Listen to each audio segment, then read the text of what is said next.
Welcome to Unpacking Armenian Studies, and this limited series we're calling Ukraine, Armenia, and War. In exploring the impact of the war on Armenia and the Caucasus, we want to understand how the immediate neighbors are responding and seeing their geopolitical alignments change. So in one of our earlier episodes, we spoke about the view from Georgia and how the Georgian leadership and the Georgian people are responding to this war, because although the continuing low-level relations between Armenia and Georgia remain a geopolitical conundrum, in fact, what happens in one country does impact what happens in the other. And the same can be said of Armenia-Iran relations. Not that they're low level particularly, on the contrary, given the West's efforts to isolate Iran, the Iranian leadership has carefully cultivated relations with Armenia. But what does that look like now in the midst of this horrendous destruction in Ukraine? How is Iran responding? What are its relations with Russia and with Ukraine? And how will this now impact Iran's relations, not just with Armenia and Georgia, but with our common neighbors, Azerbaijan and Turkey? Professor Ervand Abrahamian is an Iranian-American historian of the Middle East.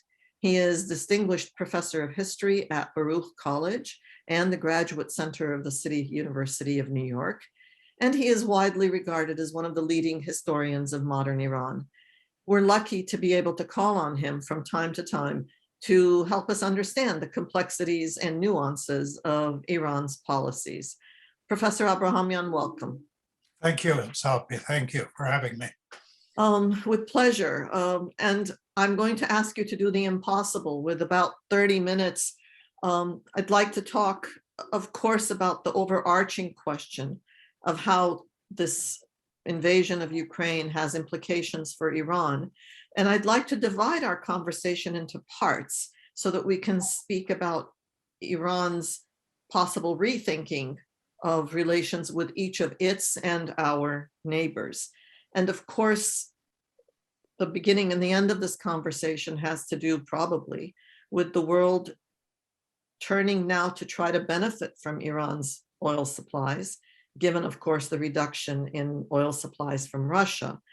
And maybe that should be my second question, because really I'd like to start with Iran and Azerbaijan and the agreement that was just signed between them for new road and rail connections from Azerbaijan proper to the west, to its exclave Nakhichevan, through Iranian territory.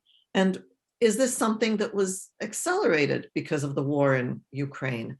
Are these roads especially important to Iran as well, or are they really just for Azerbaijan's benefit? Let's start there, if that's okay. No, I think definitely it's benefit for Armenia, of course, for Iran, but it's also very separate. I think it's a separate issue, and I think the Ukrainian issue actually muddies the issue and makes it more complicated. But I think that would have happened anyway without the Ukrainian crisis. I think what on the whole it shows is Russia's interest into the Caucasus, which of course is a benefit for very much for Armenia. It could be also a benefit, of course, to Iran, but there is an underlying Professor Abrahamian, do you mean Armenia or do you mean Azerbaijan? Oh, I meant benefit basically for Armenia, of course, also to Azerbaijan, but it's something that both could benefit from. Do you mean the road? The road, yes. Well, once there are conditions of stability and peace, because these days, I'm not sure that Armenian vehicles or Armenian citizens would be allowed in either direction. They're not today. Yeah, but presumably if they're going to continue, I think it would be also in Russia's interest to make sure that Armenia does have access to those. But I think for Iran, there is a larger issue. It's fine for Russia to have an interest in the Caucasus, but is this interest return to the 19th century Tsarist policies. And that then poses actually potential dangers for Iran. So that's something that Iran would have to actually take into account of in its policies towards Russia. I think we need you to expound on that. And also, you jumped right into Russia's interests in the Caucasus. Is this something you would have mentioned even prior to the invasion of Ukraine, or do you mean in light of the invasion? I think the Ukrainian crisis sort of heightens this about what is actually Russia's foreign policy. It's one thing having interest in the Caucasus, especially in defense of Armenia, but if the policy is return to 19th century great game of the Tsarist policies, then it's a very different situation. And Iran would really have to reconsider what its policies are towards Russia. Do you want me to explain? I would, and especially when you use the great game term, which is popularly understood to be focused on oil. Not necessarily. It's about basically regions of influence, spheres of influence, rivalry between great powers. Of course, in the 19th century was Russia versus Britain. In this case, it would be Russia versus Turkey, United States, and so on. Over Iran. Over Iran, yes. And of course, Iran had a very bad experience with this in the 19th, even into early 20th century.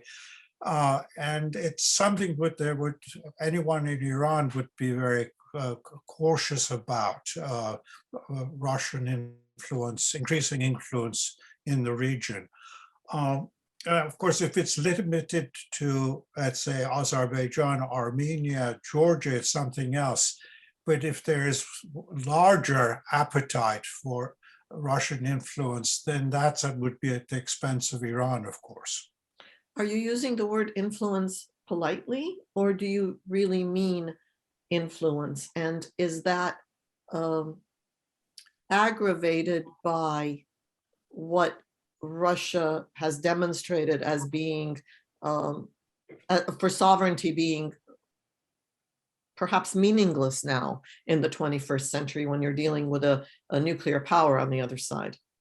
Yeah, no, I think I'm using influence in a euphemistic sense. I think it's much more dangerous if you listen to some of the thinking in Moscow among the Russian elite, some of the ideas that are current there. If I elaborated that now, you would think I was sort of in the comedy hour, late night comedy show, because the ideas are so absurd. But absurd ideas have to be taken seriously when important people like Putin subscribe to these ideas. So that's where my concern is, that if you compare present Russian policy to Russian policy during the Cold War, it's very different. The Soviet policy from 1921 onwards until the end of the Soviet Union was very, I would say, limited to its attitude towards Iran. It was based on the 1921 agreement that as long as there were no threatening foreign bases in Iran, the Soviet Union would basically keep out of Iran. And it kept to this strict, basically, I would say, safeguards. And there were two incidents, small incidents we can get into where they broke that. But on the whole, the Soviet policy was very correct in that as long as Iran did not host foreign bases, the Soviet Union was willing to ignore Iran.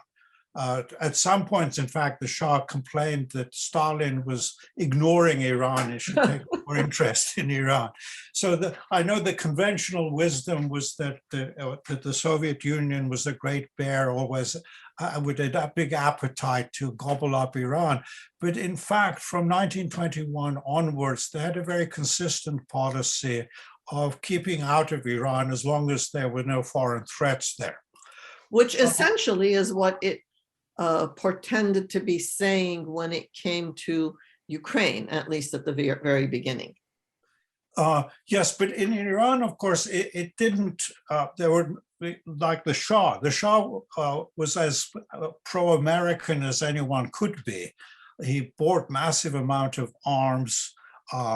He made himself the American gendarme of the Persian Gulf. But the Shah was always careful not to cross the red line and put American bases there. He had American advisors, he had American monitoring spies there, but he did not put bases there because he knew if he would put the bases there, this would trigger off the 1921 agreement and it would permit the Soviet Union to invade Iran. So but you're saying now Putin's approach has changed. I think he has gone back. If you look at some of the thinkers in Moscow, it's completely reversed the limitations of the Soviet policy. They're talking about 19th century spheres of influence.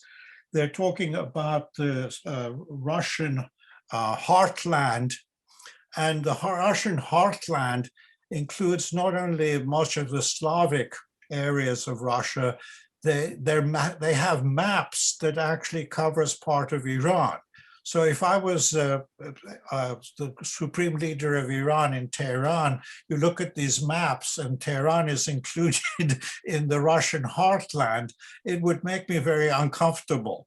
The Shah never had to worry about the Russians thinking part of Iran was part of the Russian Empire. So I think there's been a drastic change in Russian foreign policy. And the reason I think some of these ideas in Moscow are kooky, but they should be taken seriously. There's a philosopher called Alexander Dugin, who is supposedly Putin's philosopher. Mm-hmm. His books are used in military academies. He has this notion of the fourth political theory. At one point, he was a national Bolshevik, then he became a national socialist, a Nazi. He became an Orthodox Christian. He also dabbled in Satanism, in numerology. But he has this notion that basically the heartland of Russia is what should be the core of the empire. And this is basically back to 19th century Tsarist notion of Russia. And this includes Armenia and Azerbaijan. Yes, and I mean, he thinks Armenians are a special category who would be friendly, but he eliminates Azerbaijan. But as far as the Iranian situation is concerned, he seems to think that most of the Iranian, basically, territory is part of the Russian heartland. And you say this should worry Tehran. Does it? What have you been reading or hearing? Well, I don't know how much they followed this, but if they followed this, then they should be worried. I think there is some people, especially intellectuals, are aware of it. One clear sign that would indicate that there is concern that recently the Russian embassy in Tehran put up a monument in memory of Gribadayov, who was a poet, but also a Tsarist emissary in Tehran who was killed by a mob. So it was unfortunate he was killed, but the fact that a monument is put up for him when he was the person who actually imposed the Turkmenche treaty on Iran. From the Iranian point of view, this is back to 19th century Tsarist imperialism. So if you're putting a monument up to someone who epitomizes 19th century Tsarist imperialism in 2022, that's an indication there's something going on strange in Moscow. Does the talk now of accelerating the revised JCPOA, the nuclear deal, and reinstating it, because that's something now that the West needs in order to be able to benefit from Iranian oil. Does that, is that in fact a response to, not just a response, maybe a primary immediate outcome of Russia's war for Iran? And at the same time, is this somehow a counter balance perhaps to your concern about Russia's overstated interests? It might be in the long term, but I think the agreement, Iran wanted the agreement, even if there was no crisis in Ukraine. Once the diehard right-wing politicians got into power, they wanted an agreement because they wanted some relief from the sanctions. So while the more, I would say, moderates were in power, they criticized the moderates for the agreement. But once they were replaced the moderates, they were more than happy to go along with the agreement. So it's pure cynical politics from their point of view. But even if there was no Ukrainian crisis, these guys in Tehran would have signed the agreement. And would have gone along with the agreement. And the agreement, I think, is now basically accomplished. This signed yesterday with the release of two dual British and Iranian citizens, yes, is a clear indication that the agreement's gone through. And the oil will flow. Oil will flow. But I think, of course, Iran is not only interested in short-term oil flow, but also future expansion of gas exploration, which would need actually Western companies. The Caspian Sea, the joint ownership of the Caspian Sea with Azerbaijan, of course, how does that color Iran's relations? I said at the top that Iran really has been attentive and careful about cultivating relations with Armenia, but at the end of the day, there are economic and other interests, of course, with Azerbaijan. And now that this conflict between Azerbaijan and Armenians of Karabakh as well as Armenia, where does that put Iran in this small great game? I think Iran will, on the whole, be leaning towards Armenia so long as the Azerbaijanis talk about southern Azerbaijan as if southern Azerbaijan is part of Azerbaijan. So there you have vital interests of Iran that basically they want to protect their own sovereignty, their own territorial rights. And if some neighboring country has territorial claims on them, obviously that's going to antagonize them. Armenia has no territorial claims on Iran, so Iran can have very good normal relations with Armenia. But with Azerbaijan, there is that complication that Azerbaijani nationalists have this obsession that Iranian Azerbaijan really should belong to the Republic of Azerbaijan. So there is that bone of contention that is hard to resolve. The public comments coming out of Tehran regarding Russia and Ukraine have generally focused on the fact that the leadership continues to say that much of this was triggered by Western action, NATO expansion talk, and so forth. Is that all that is coming out of Tehran? Are there other comments about this war? Yes, I mean, the Supreme Leader in his initial speech basically covered both sides. One, he said, of course, the main responsibility, the fault of America for expanding NATO. And of course, he's in good company. You can actually find many experts in America who followed Russian policy and constantly warned Washington that expansion of NATO is going to lead to disaster, beginning with, of course, George Kennan, 50 senior officials from the Senate, from the State Department, warning about the dangers of expansion. So he's in good company there. I don't know even if he knew he was in good company, but he that part. But also, actually, he and others have talked about the need for respecting sovereignties of countries, territorial integrity, and so on.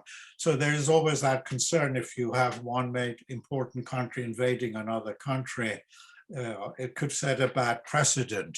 And here again, a long-term concern was if the Russians are talking about heartland and expansion empire, someone in Moscow may have eyes on northern Iran. Yes. Let's talk a little bit about both Georgia and Turkey and how relations with Iran may be impacted or not as a result of this. And then let's go back to Armenia and Iran. What is the nature of Iran's relations with Georgia by and large? And is it impacted now with this new geopolitical situation? It seems to be basically on hold. I don't think there are much changes with the Georgian relations. There is a concern, I think, in Iran with Turkey, because, again, with Turkey, and you're talking about 19th century pan-Turkism and alliance between Turkey and Azerbaijan, and then Azerbaijan within Iran of being part of the Turkic world. This again is bad memories of 19th century geopolitics, which would disturb any policymaker in Tehran. Again, you say would, does it? Do you see, read, hear anything? Yes, I mean, already you get, these are actually not people within the regime, but critics of the regime, often self-styled liberals, as criticizing the conservatives. They're saying, well, you're relying too much on Russia is a danger because of 19th century Russian imperialism. So there is that criticism coming in from, these are not powerful people within the regime, but I'm sure people within the regime themselves who are savvy and are reading the materials are aware of such issues. And there's a long, actually, before basically coming of Biden into power in Washington, there was debate in Iran basically on how far should Iran break its ties with the West being not necessarily the United States, but Western Europe, and relying on Russia and China. So it was an eastward look. And this was very much advocated by the more conservative right-wing elements. And this is, I think, suffered, basically, this argument has suffered. And there's much more actually fuel now for the argument that you need to keep your distance from both Russia and China. China, of course, was, I think, a weak reed to rely on because the Chinese had their own interests in the Middle East. They were not going to jeopardize it for the sake of Iran. But the Russian dependence on Russia actually seems now much more dangerous than it was before. For Iran. For Iran, yes. So if when Iran was isolated, I'm going to say this and you'll tell me if I'm right. When Iran was isolated, it was really not any sort of substantive competition in any of a number of areas for either Azerbaijan or Turkey, two of its immediate neighbors. If this deal goes through and Iran comes out of that sort of isolation, maybe the ideological rhetoric will continue, but in fact, economic and therefore political relations will be reinstated.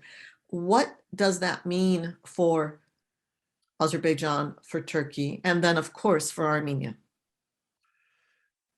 Well, I think the ending of the sanction is not going to create a huge economic difference because it's true Iran will be able to sell some of its oil, it will be able to some relationship with the West, but it's not going to be a big boom. For simple reason that Iran is not a country for suitable investments, large-scale investments. So the idea that somehow Iran is a ripe apple where Western companies or other companies are going to pour in money and there's going to be a big prosperous region, that just doesn't work. It didn't even work under the Shah. Iran is a good place to sell goods, but it's not a good place to invest large sums of money. Money, if it goes in with investments, will be for gas. But for other industries, I doubt it is going to be that big a difference. So I don't think the overflow into the Caucasus is going to be that great. What about opportunities, particularly for Armenia? The sanctions have, of course, limited financial services, insurance services, and all sorts of other ways that Armenia's economy, given the nature of it, could interact more beneficially with Iran's. What opportunities might open up? I mean, I think small tech companies, of course, tourism, cultural connections, but I can't see large-scale investments or Iranian companies moving into Iran or vice versa. I mean, I think Armenia would be much more of a place for service sector, especially people leaving Russia rather than coming from the south, from Iran. And finally, the Armenia-Turkey border opening prospects. You know, it's as if we talk about this, you know, every, I don't know, decade or so. If that were to go through, given these massive geopolitical shifts, you know, who knows how that will accelerate a border opening. How, if and how does that impact Iran? Again, I don't think they're going to be that concerned about it. I mean, Iran doesn't want Turkey to be too influential in the region, but opening up the Armenian-Turkish border is not going to, for them, make a big difference. It's not going to antagonize or bother them that much. Is there anything else we should know about how this war is impacting Iran and therefore all of its neighbors? What have I not asked that I should have asked? Well, I think, I mean, for the average person in Iran, it's a very distant war. It doesn't really concern them. But I think people in the political arena who are more sort of in touch with geopolitics I think they're very much concerned about the implications of this war.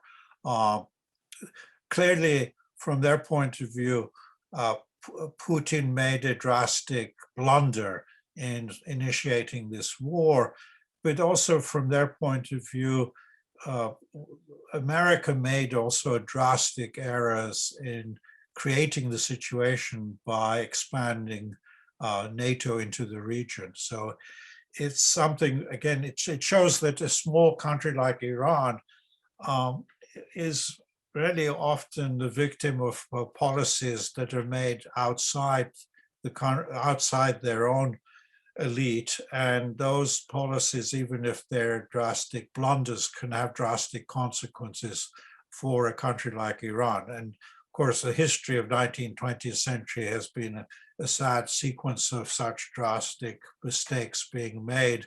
And the main casualties are small countries like Iran and Armenia and other small countries. I think there are a couple of dozen countries that would sign under that statement. Professor Abrahamian, it's always a pleasure to speak with you and to listen to your analysis. Thank you very much for giving us this time. Thank you, Salpi. And thank you all for following this series that we are calling Ukraine, Armenia, and War. This is a continuing series where we've already spoken to experts who tell us about Georgia and about Iran, and we've spoken to an economist from Armenia who talks about the economic implications. We spoke with the ambassadors of Armenia to Ukraine and to Poland, and those episodes really need to be heard for all of the things that were said and all of the things that were not said. We hope that you follow the series and you continue to follow us here at the University of Southern California Institute of Armenian Studies. This is Unpacking Armenian Studies. I'm Salpi Ghazarian.